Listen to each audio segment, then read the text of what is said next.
Cette photo, c'est une photo qui est prise au centre de santé de Rico, dans l'état de Katsina, le district de Jibia. Et là, on voit les mamans qui attendent à l'entrée du centre de santé pour être reçues par un infirmier qui pourra ensuite définir si l'enfant souffre de malnutrition aiguë ou non. La malnutrition aiguë, c'est une maladie qui touche un quart, voire un tiers des enfants dans certaines zones du nord Nigeria.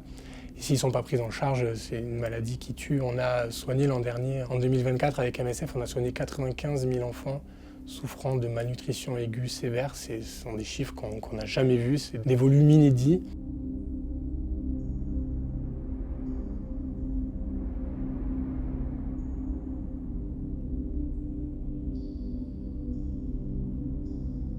Sur cette photo, on voit une maman qui donne le médicament essentiel pour soigner la malnutrition aiguë à son enfant, qu'on appelle aliment thérapeutique prêt à l'emploi. Il peut maintenant prendre son médicament par voie orale et il sortira certainement de l'hôpital quelques jours après. Les aliments thérapeutiques prêts à l'emploi, donc c'est le médicament essentiel. C'est un petit sachet, comme on voit sur la photo, de 92 grammes qui est composé de lait, d'arachide et d'autres compléments nutritionnels. Depuis 20 ans, c'est considéré comme le traitement spécifique et essentiel pour la malnutrition aiguë. Sans ça, on ne peut pas soigner, quoi. Donc, le problème qu'on a actuellement avec les aliments thérapeutiques prêts à l'emploi, c'est que les centres de santé, les centres nutritionnels et les hôpitaux dans lesquels on soigne les enfants malnutris sont en rupture. Ils sont en rupture par manque de financement de ce médicament essentiel. On se retrouve dans des situations aujourd'hui au nord Nigeria où on attend quasiment 800 000 enfants malnutris sur l'année 2025 et où les stocks